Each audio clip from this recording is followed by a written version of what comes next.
Well, good evening. It's good to good to be with you all. I can't see you too well because now the picture's smaller and of course you're further back, but I'm glad to be able to spend a little bit of time with you in this way. Had you all already said a kind of opening prayer? Yes. Okay, alrighty. Well, then we'll get right into it. So I was told that when you all had gone through and done some of the Old Testament prophets, you hadn't gotten to Daniel, and we're still in our study of Daniel. Now we're in the more murkier later chapters with all the deep prophecy and the imagery and the language there. But thought it might be good to look at the first few chapters, although with a limited amount of time we have here, I doubt we'll get out of chapter 2 if we even make it all the way through it.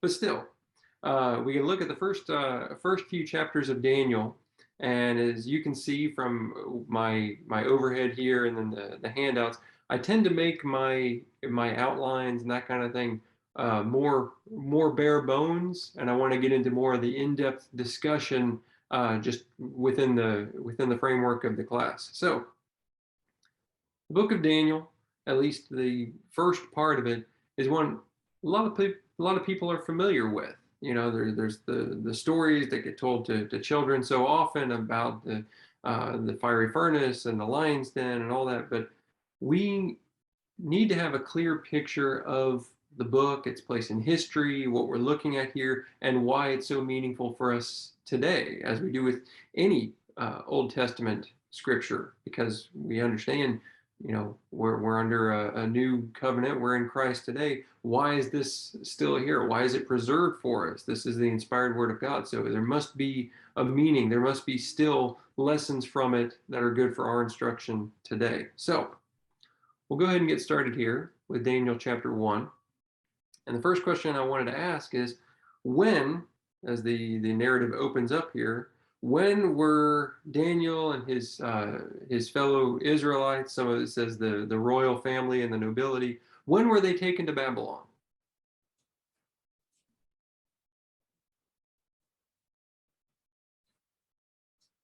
(556 BC, thereabouts? Did you say 556? Somewhere there. I don't remember exactly. Okay. Because that's not the date that I'm seeing here in my research. But so the date in BC, you know, there's obviously room for discussion on that as far as how the years line up. I have it somewhere around 606 or 605 BC. But the main thing I wanted to bring up isn't so much the number, the year on the calendar of when it happened, but what other points in history, like Israel's history, can we compare this to?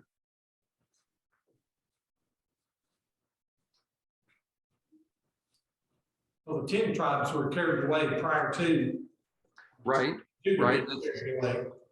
Yeah, this is after the northern kingdom of Israel. The 10 tribes were taken away by Assyria, and between then and this point, Assyria had then been conquered by Babylon. So now Babylon's the reigning world power, as it were.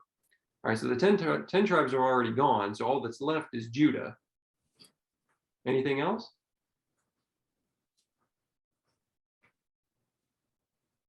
Well, I think it's interesting to point out, I think a lot of us assume, if we're familiar with the Old Testament, we know that there were basically two waves of exiles. That Nebuchadnezzar came, besieged Jerusalem, took away around 10,000 of the people, and then came back around, and that's when he destroyed the city, and that's when the rest of them went into exile. So there was the first wave and a second wave. But it's interesting to point out when you look at verse 1, and it says it's in the third year of the reign of Jehoiakim, that's when this happened. That's when Daniel and his friends were taken. That was before what we often refer to as this first wave. That happened at the end of Jehoiachin's reign. There's Jehoiakim, he reigned for 11 years, then Jehoiachin was for 3 months. And then that first wave. So the first wave was 9 years later. And then the final destruction of Jerusalem was 11 years after that. So he wasn't in the first wave of exiles. This was even preceding that.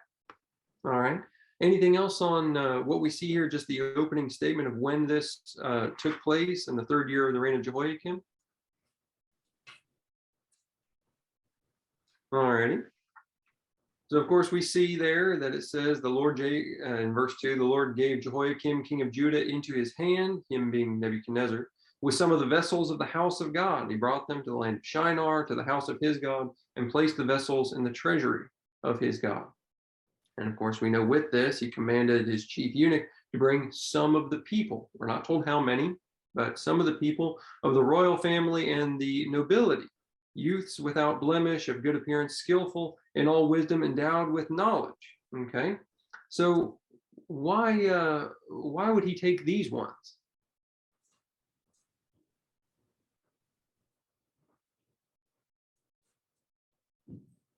That's kind of the culture of the time. They pick the nobility and the smartest, and maybe try to use them or train them or treat them as slaves or. Yep. Yeah, yeah. And so that's the well, I guess I'm getting ahead of myself here. So I guess I'll ask the question in context of all of this and the framing, how old is Daniel when this takes place?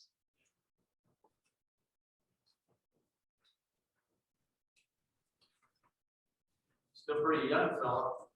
Yeah, yeah. So I know I'm asking these open-ended questions with no clear answer on it. So we don't know. In the Jewish culture, you didn't reach full maturity until you were 30. And so he's definitely less than that. The clearest answer we can give is more than 10, but less than 20, somewhere in that age range. I've seen people say as young as 12 or 13. I've seen some people say as old as 18 or 19, but it's pretty safe to assume we're talking about someone who's less than 20 years old. We know he's less than 30, but certainly because they're described as being youths, that that they would be under 20, but not what you would consider children. So older than 10 years old, somewhere in that neighborhood. Most people assume somewhere around 15, 16, 17 years old. So that's how old he is at the outset here. And then I'm talking about who they brought, these ones of the royal family and the nobility, these people who were educated. What were they going to do with them?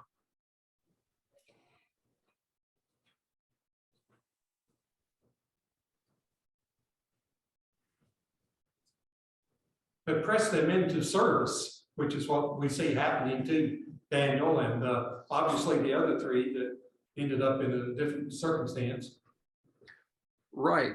So they're going to be pressed into service, which only makes sense. You don't take people prisoner unless you're going to use them for something. Either have them be hostages, or not just going to have them fill up a jail cell. So he's going to use them, and so since he's looking for people to use, he wants to basically work smart and not hard. So he's going to take people who are already higher educated, what you might consider better breeding, whatever you want to call it, rather than try to sift through the people. So he's going to kind of hedge his bets and take the ones he thinks are already suited for this task. But before they put them into service, what are they going to go through? What we see there in verses 4 and 5. They have to be trained and developed according to their culture. Brian mentioned that this is kind of how people operated. If it's somebody they could make use of, they've got a on-the-job training kind of thing. Okay, all right, yeah. So training is one way to put it. You could use the term education. Is there another word we might use for this?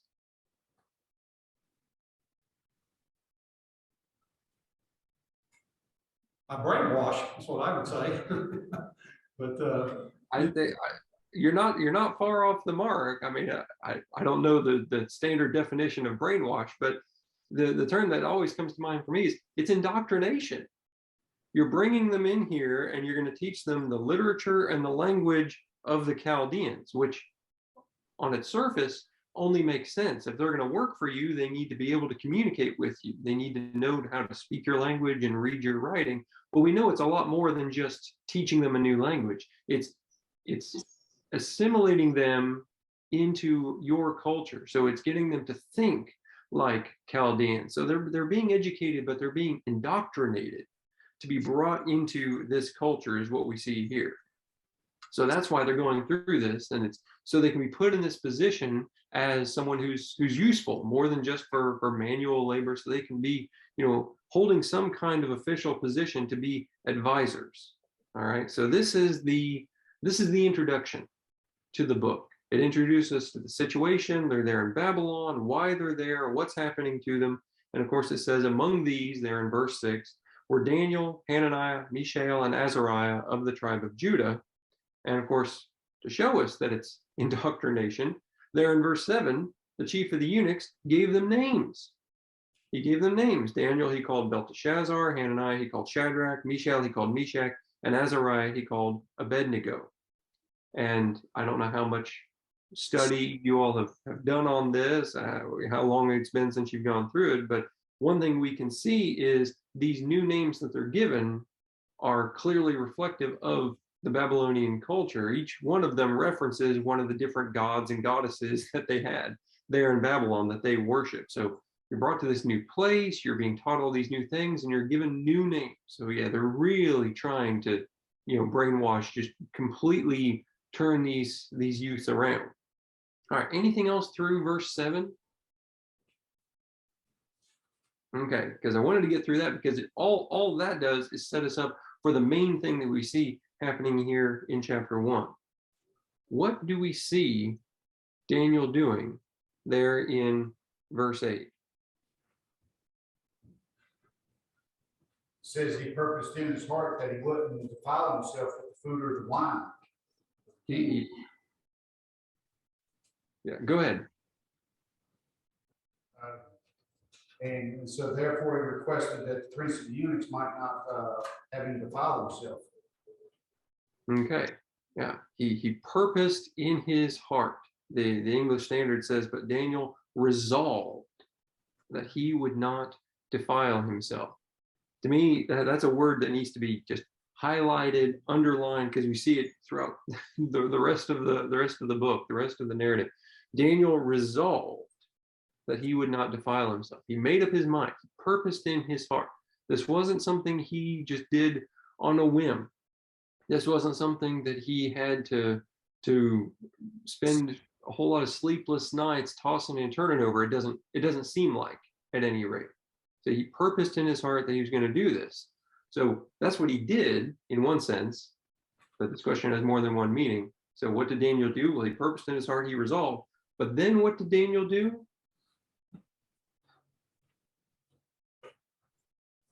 Created a challenge, so to speak. Yeah. He created a challenge, and before we get into what the test was, we'll back up a little bit. They already said he petitioned, he asked that the chief of the eunuchs, that he be allowed not to defile himself. Now, what could Daniel have done?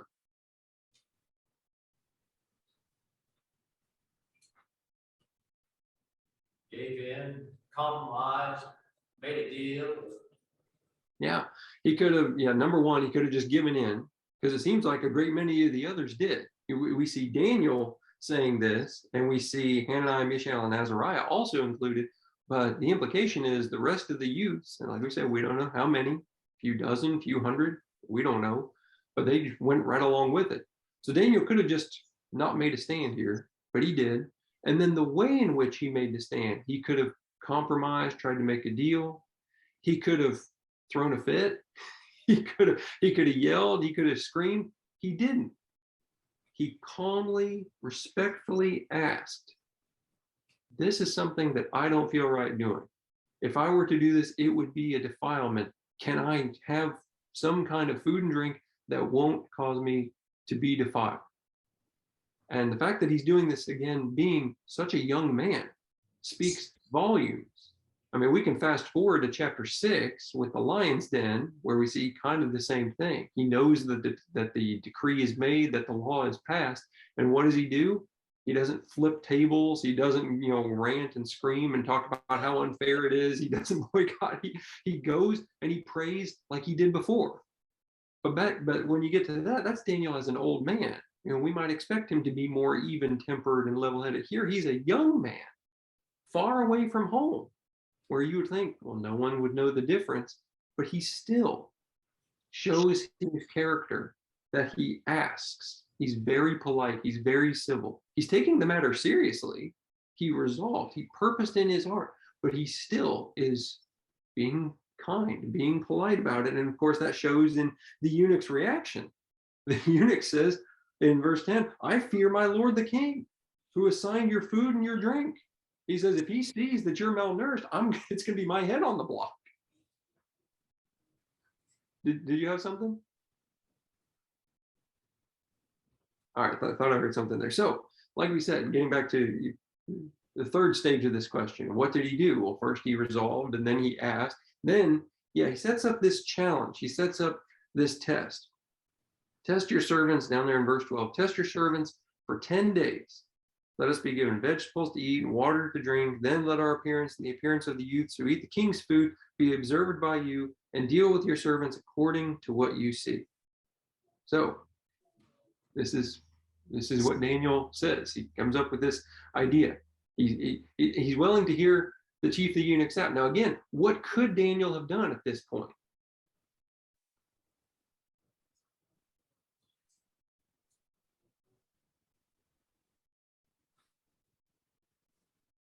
Could have refused or even rebelled.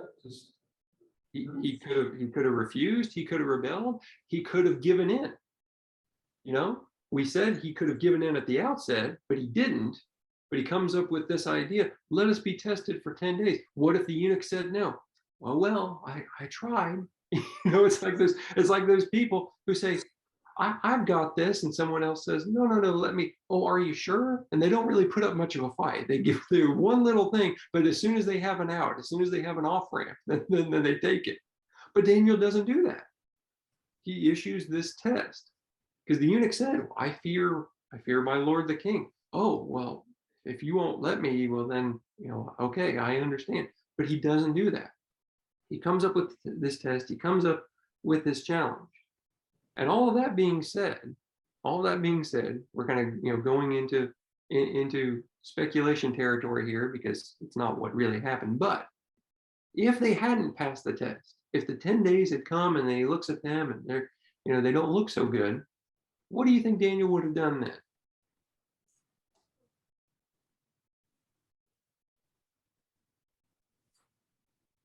They would have lost a little bit of faith or confidence, and at this point, we really don't know if he's thought this up on his own, or if in some way that he knows that God will take care of this. That's true. Yeah, and the best answer is we don't know because it didn't happen. And you're probably right. He probably would have lost a little bit of either faith or confidence or both. Something along those lines. But even if after the 10 days, would he have given in and ate this food, this meat, and this drink from the king's table? That's not the really purpose. In his heart. Yeah, he purposed in his heart. So again, we don't know. We're into speculation, hypothetical, what if territory. But just going off of what we read here, knowing what we know of Daniel, that he resolved, he purposed in his heart, and that he's been given opportunities already up to this point where he could have said, well, I tried. Okay, I guess I got no choice. I got to give in and eat this meat. And he didn't take them. I'm confident that even if the 10 days would come and gone and the chief of the eunuchs looks at him and says, no, I don't think you're good enough. Even then, I don't believe Daniel would have given in. He would have found some other way, or I don't know, maybe at that point he would start to refuse and rebel. I don't know. But just going off of what we know of his personality, of his character, and of his faith, he purposed in his heart, even if he wouldn't have passed the test. He issues this challenge. His response wouldn't have been any different. He was not going to defile himself. All right. So, but all of that, of course, as we know, is just a what if territory, because what did happen?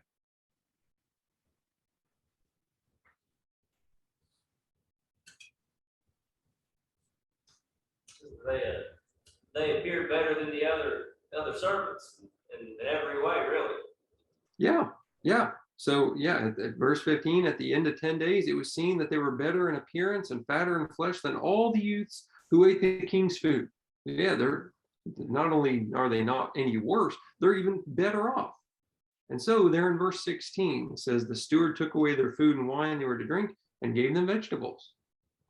Now, I can't help but wonder, again, we're kind of entering speculation territory, but I can't help but wonder if the steward here kind of kept an eye on him, that, he agreed to this 10 days limited time thing. And after the 10 days, they seemed okay. But I wonder if he kept an eye on them. And if at any point they started to look malnourished, that he would again bring this up. We read about it as if it's a one and done thing. And then forever from then on, they would never be offered any of this food. But I don't know if it's as clear cut as that. So the end result is they're okay. They pass the test, and they can, for sticking to their guns, they aren't defiled by that food. And then in verse 17, it says, as for these 4 youths, God gave them learning and skill in all literature and wisdom, and Daniel had understanding in all visions and dreams. And then at the end of the time, when the king commanded they should be brought in, the chief of the eunuchs brought them in before Nebuchadnezzar. So they go through this. How long was the period? I think we kind of glossed over that before. How long did this take? 10-day period. Well, it was a 10-day period for the test, for the challenge. But this period that they're going to be educated and indoctrinated and all that, back in verse 5, is for 3 years. So for 3 years, they're going through this time and learning and being taught the culture of the Chaldeans.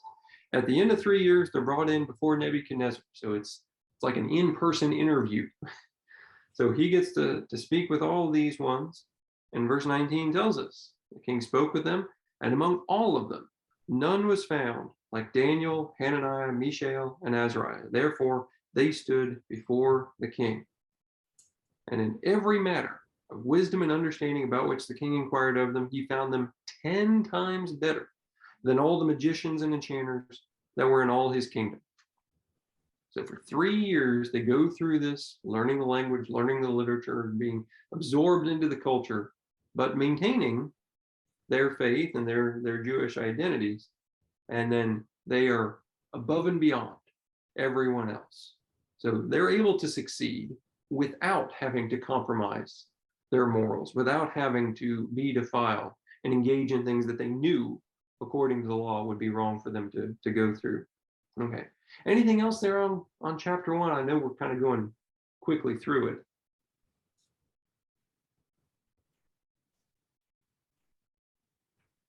All right. So chapter 1 kind of sets the stage. Again, it introduces us to the setting here of where we are. We're in Babylon. We're dealing with these Jews who are in exile, and there are these ones who have been taken so that they can serve in some capacity in Babylon. But we see these 4 being set apart because they make this request. It's agreed upon, so they maintain, or at least they do their best to, their Jewish identity and to still obey God, and God is with them. He gives them favor in this. So let's get into chapter 2. So Daniel chapter 2, like I said, I don't know if tonight we'll even get through all of it, but Daniel chapter 2 is a pretty important chapter, both for them at the time and for us because of the larger context here. And chapter 2 starts a lot like chapter 1 with a time frame in it. Chapter 1 tells us when they were taken in the 3rd year of the reign of Jehoiakim. Chapter 2 tells us in the 2nd year of the reign of Nebuchadnezzar, Nebuchadnezzar had dreams. His spirit was troubled and his sleep left him.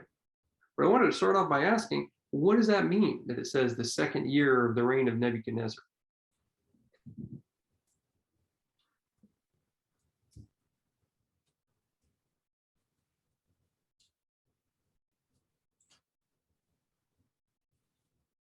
Any thoughts?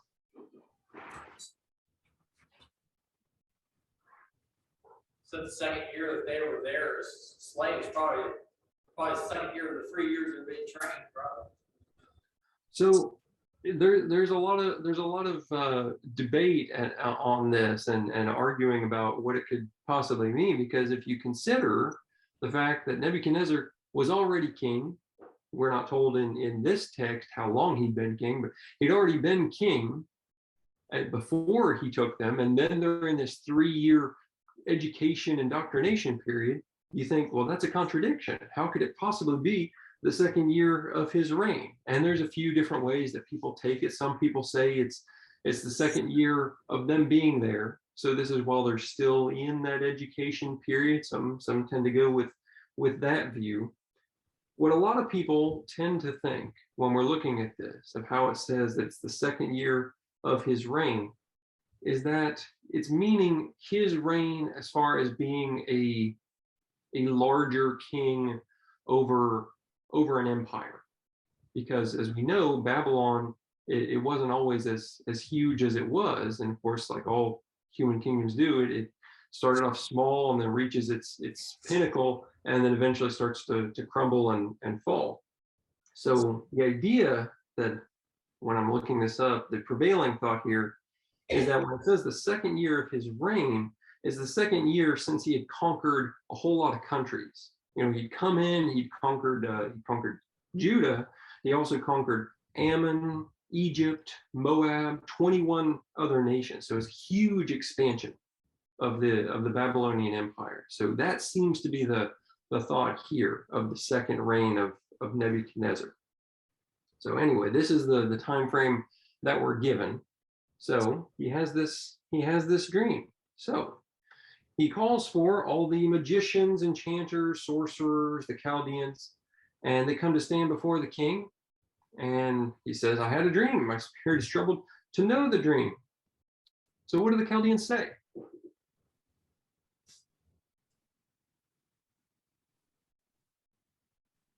Tell us the dream, we'll interpret. Okay, yeah, in verse 4, tell your servants the dream, and we will show the interpretation. Well, in verse 5, it says, the king answered and said to the Chaldeans, the word for me is firm. If you do not make known to me the dream and its interpretation, you shall be torn limb from limb, and your houses shall be laid in ruins. But if you show the dream and its interpretation, you shall receive from me gifts and rewards and great honor. Therefore, show me the dream and its interpretation. So was he being sensible with that?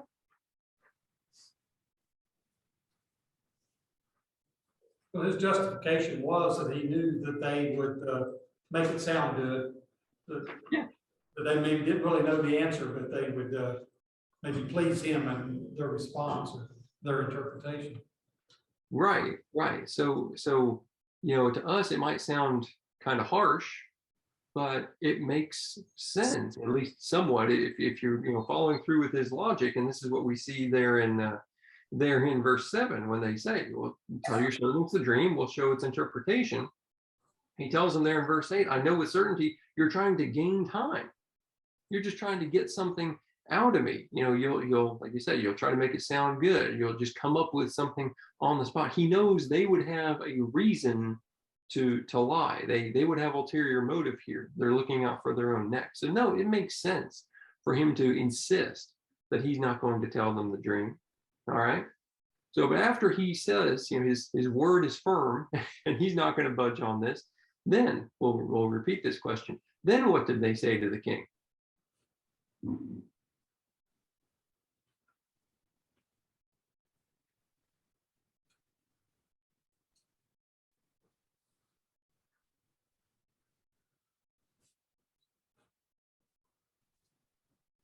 Verse 7 says that they said, again, tell us what the dream is and we'll interpret it for you. Right. Go down to verses 10 and 11. What does it say there?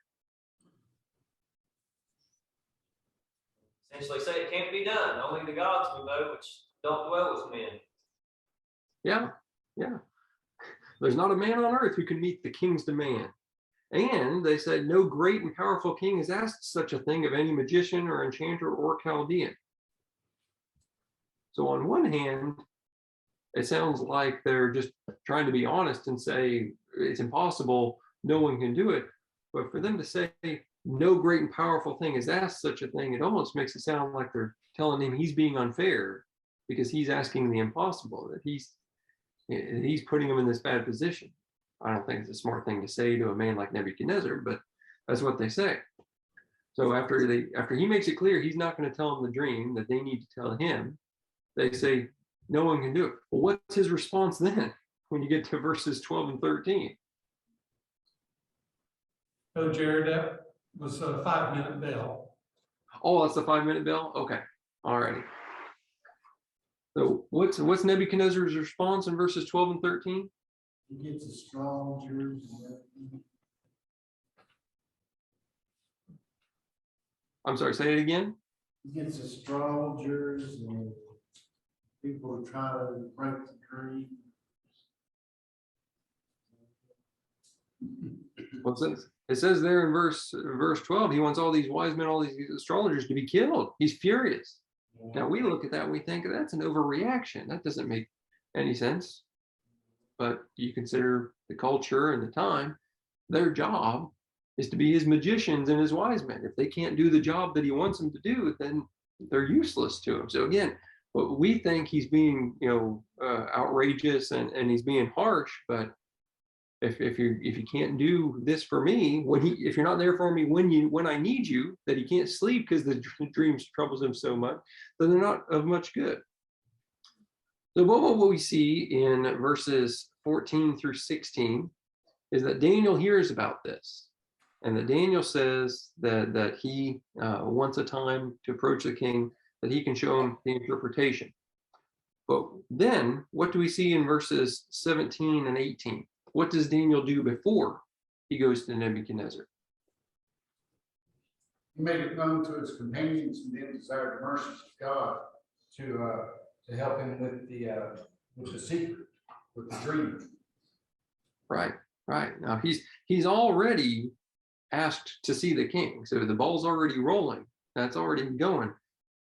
So he doesn't ask them permission, or do you think I should? He's already made the choice. But now that he's done that, he goes to his friends, and verse 18 told them to seek mercy from the God of heaven concerning this mystery. So he goes and he asks for prayers. He asks for him to petition God for this, that he can help them out, that he can give them what they need. So this is what we see. It says the mystery was revealed to Daniel in a vision of the night, and Daniel blessed the God of heaven, there in verse 19. So we get down to verses 24 and 25 when he's brought before Nebuchadnezzar. And the king asks him there in verse 26, are you able to make known to me the dream that I've seen in its interpretation? What does Daniel say?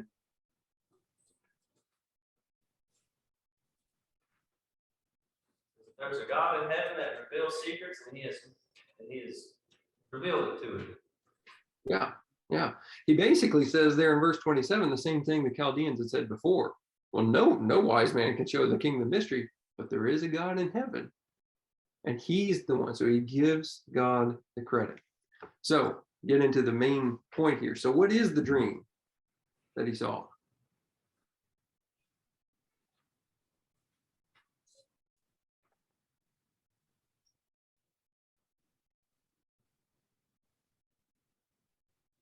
There, starting in verse 31, it says, you saw this great image. The head was gold, chest and arms of silver, middle and thighs of bronze, legs of iron, its feet partly of iron and partly of clay. But then what happened?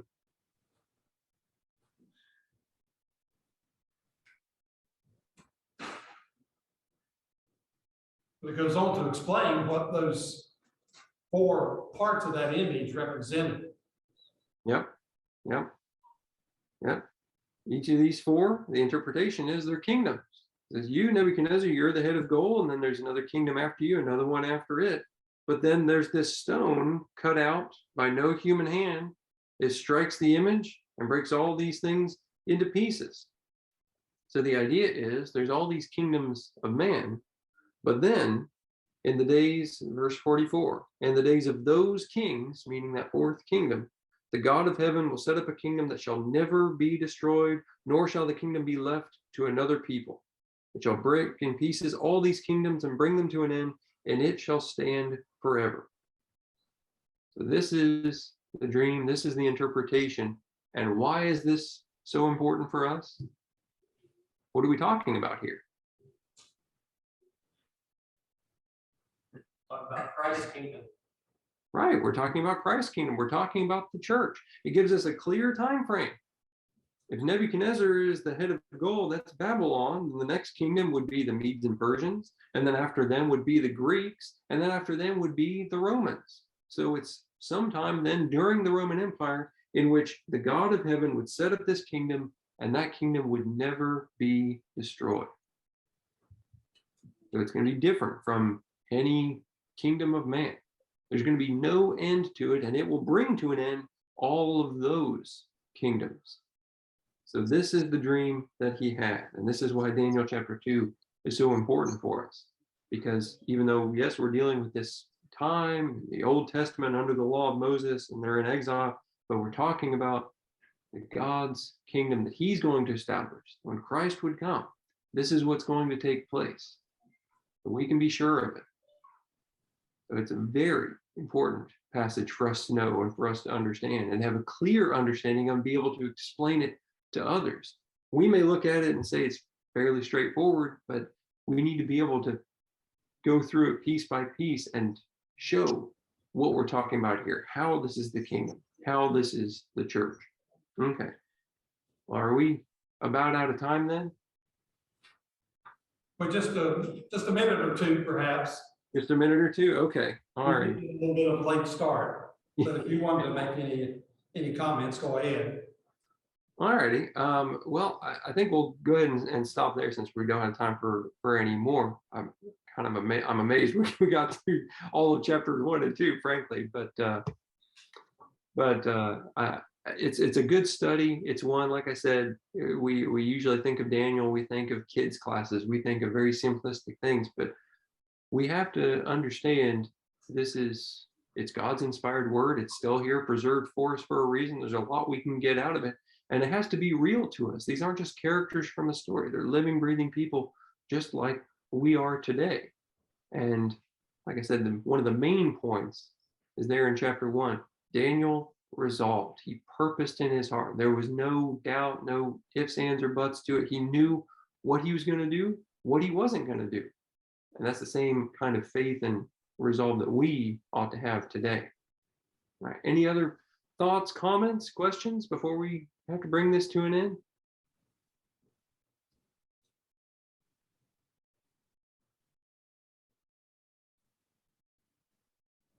Now, if you want to go ahead and just make any personal remarks you want to make in conclusion. Sure.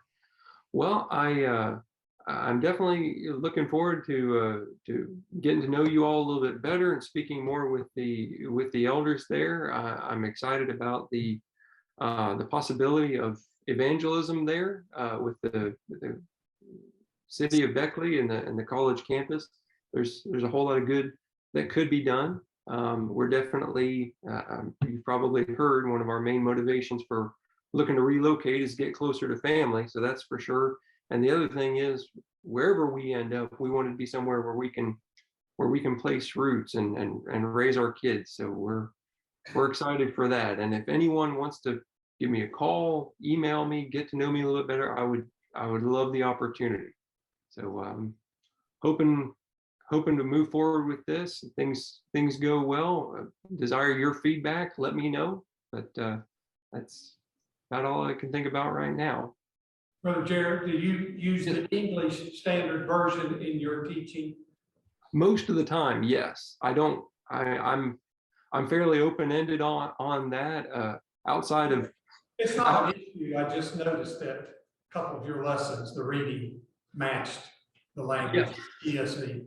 Yeah, I use the ESV pretty much for everything. But I always tell people anything that's not a paraphrase can be good and useful. The only 3 translations that I actively encourage people to use are the New King James, New American Standard, and ESV. Those are the only ones that I really think are the best. But I'll use, like I said, unless it's one of those really far out there paraphrases, I'll use just about anything.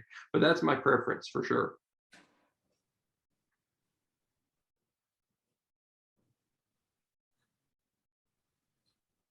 Is your family excited about the prospect of Oh, absolutely. Yeah, yeah, we're very, very excited. I know my kids are thinking about, where we might go and what it's going to be like, and my wife is just thrilled at the idea of being close to family there in West Virginia, and then hers are in Kentucky, but it's a lot closer than where we are here. So very excited about that. Yes, sir. Well, your little boy is 4 and your daughter is 7. Is that? Yep, he'll be turning 5 in February. So we're getting ready. We're getting ready for that. So it's hard to believe, but yeah, he's more than 4.5 now.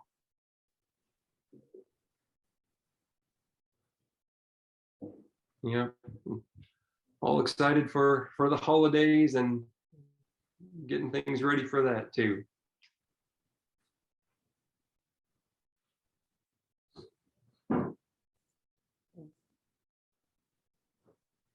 Any other questions?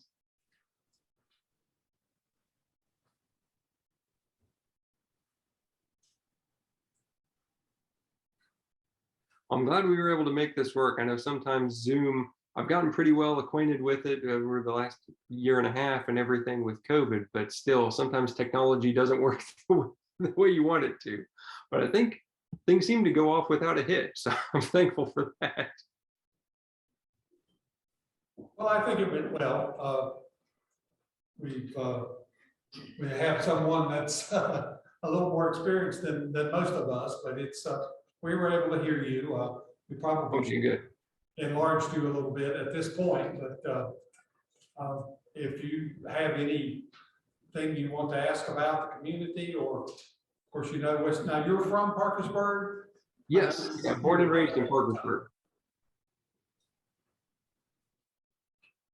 Yeah, born and raised in Parkersburg, and then lived up in the northern Panhandle when I was preaching for the Wellsburg Church of Christ there for a few years. So, and then my grandparents were from Elkins, so I've been about all around the state, I think. Not so much time in the eastern Panhandle or down around Greenbrier County, but most of it anyway. You go ahead and enlarge it. Sure, yeah. Yeah, we're not sure how much time. I know Oh, on the 40-minute limit. Yeah, I haven't been keeping a timer on it either. But we got started. We just enlarged you a little bit so folks could see. Yeah. I think that's better, right? That's good. That's it there, yeah.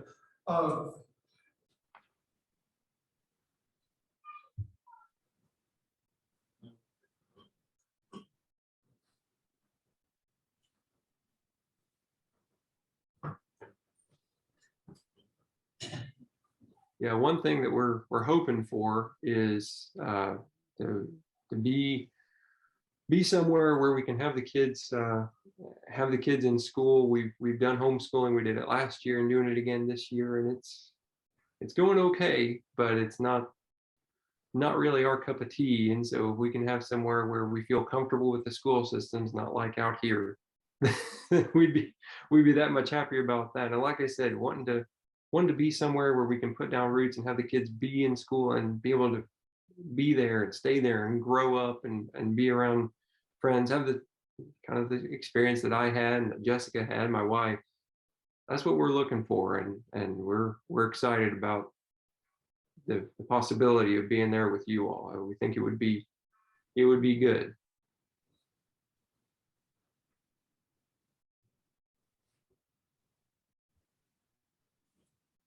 Now you've known Jay Stevens for a while, Yes. I understand.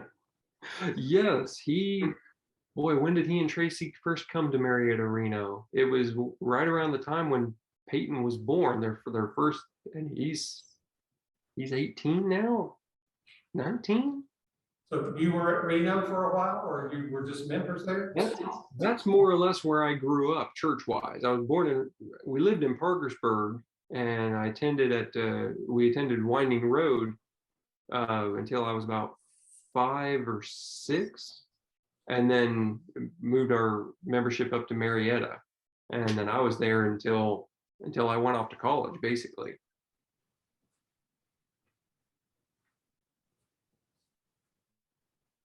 Where did you meet when you were in college? You were WVU, what, 3 years maybe? So it was actually through Jay, because he had been up in that area. He had had connections with the Gladesville congregation, a little ways outside of Morgantown. And so he introduced me to them. And so they let me stay in their parsonage, the preacher's house, and preach for them 2 Sundays out of the month. So yeah, when I graduated high school, I thought I want to be a high school English teacher. And so made the plans to go to college for that. But the more I went on, the less I realized the more I realized I didn't want to do it, the less I wanted to pursue that. And then I'm preaching part-time and realizing more and more how much I liked that and had the ability to do that. So I thought, let's just stop this and see where this goes. And I've never looked back. So that was that. So how long been preaching? Kind of added up in my head. It's been about So 4 years. Everywhere So, you yeah, so my first full-time work, I started in October of 2007. And then I was there for a little over 3 years, if memory serves. And then I was at Parkersburg at Martown Road working with Randy Yerby. But that was a 1 year, understanding it wouldn't be long-term. It was just working with him for that year, learning from him. And then I was preaching up in Wellsburg. And then when we left Wellsburg, we moved down to Kentucky for about a year. I wasn't preaching full-time anywhere. I was doing appointment preaching. I think at least 2 Sundays out of every month I was somewhere speaking. But I wasn't preaching at a full-time basis then. And then we moved out here, and we've been here in Oregon for 4.5 years now. It's really been about 14 years in, basically. Yeah, all added up.